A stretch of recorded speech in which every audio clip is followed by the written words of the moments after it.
안녕하십니까, 우짜입니다. 이번 이야기는 케빈 워시 연준의 정책 기조를 완전히 바꿨다 입니다.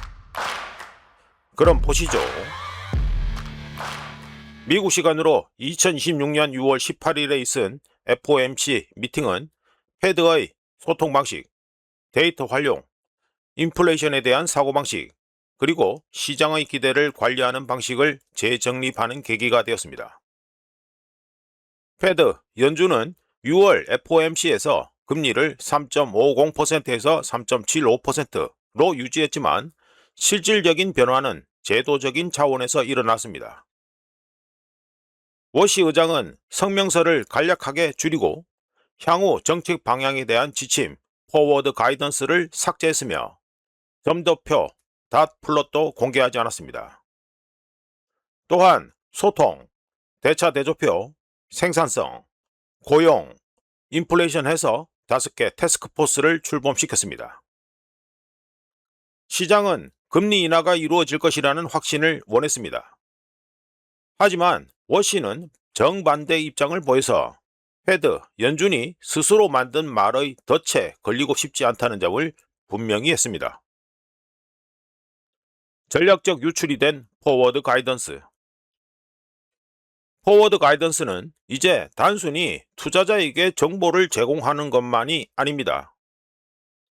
포워드 가이던스는 헤지펀드, 외국 중앙은행, 원자재 생산자, 미 재무부 채권 거래 상대방, 그리고 경쟁자들에게 달러 발행기관, 즉 패드, 연준의 향후 정책 방향을 미리 알려줍니다. 그리고 포워드 가이던스의 경우 안정적인 상황에서는 변동성을 줄여주지만 요즘과 같은 상황에서는 패드, 연준의 정책 전략을 공개하는 것과 마찬가지라는 문제가 있었습니다. 워시가 포워드 가이던스를 없애는 이유는 다음 단계에서 놀라움이 필요하기 때문일 수도 있습니다.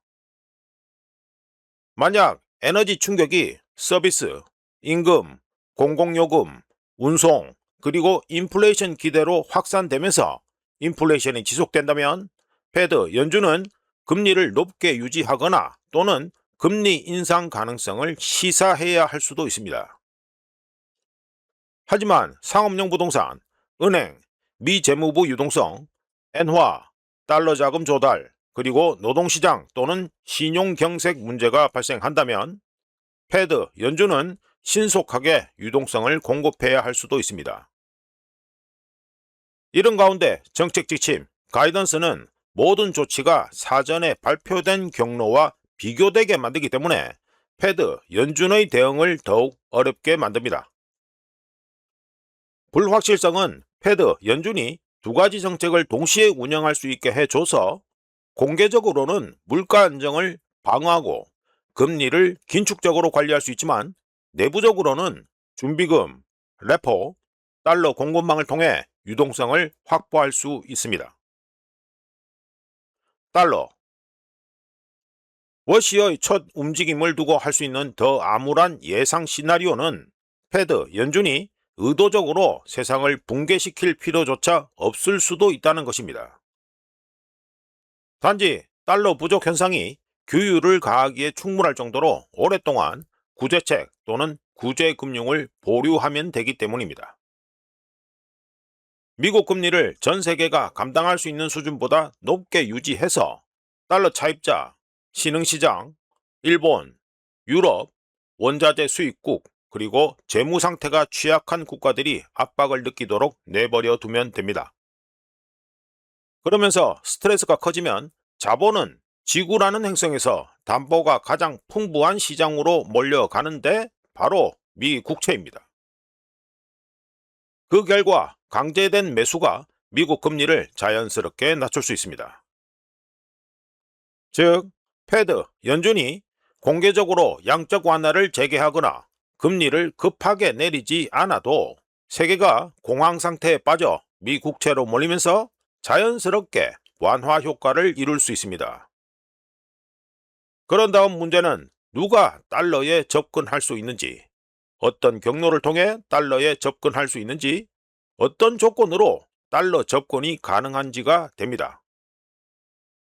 바로 이 지점에서 스왑 라인, 레포 시설, 국채 담보, 그리고 달러 유동성이 계층 구조의 도구가 됩니다. 핵심 동맹국은 달러 시스템에 더 수월하게 접근할 수 있고, 다른 동맹국은 조건부이거나 비용이 많이 들거나 간접적인 접근만 가능합니다.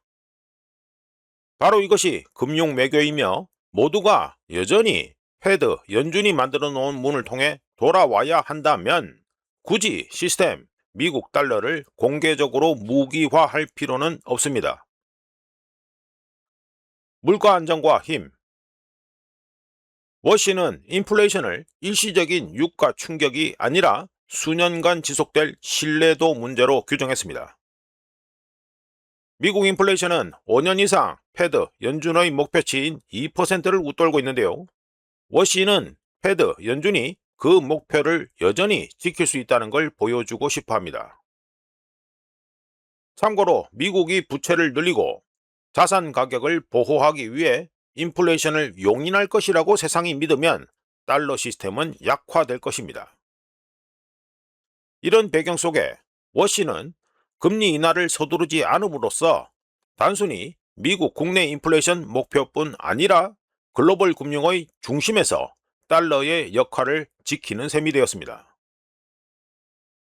마무리 보면 워시 패드가 금리를 내리지 않는 이유는 경기 침체가 있을 때마다 구제해 줄 것이라는 인식을 정당화 또는 인정하고 싶지 않기 때문입니다.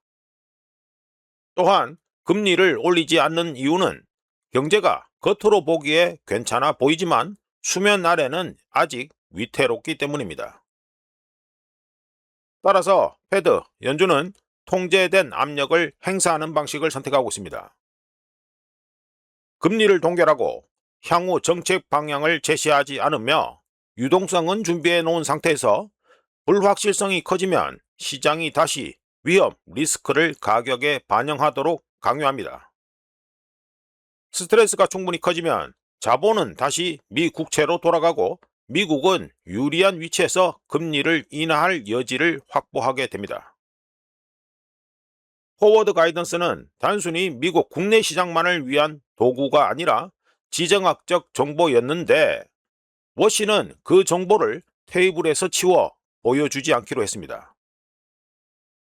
정보 차단에서 발생하는 비용 또는 대가는 가계, 차입자, 주택시장, 신용, 그리고 중소기업들이 더 큰 고통을 감수해야 된다는 걸 뜻합니다.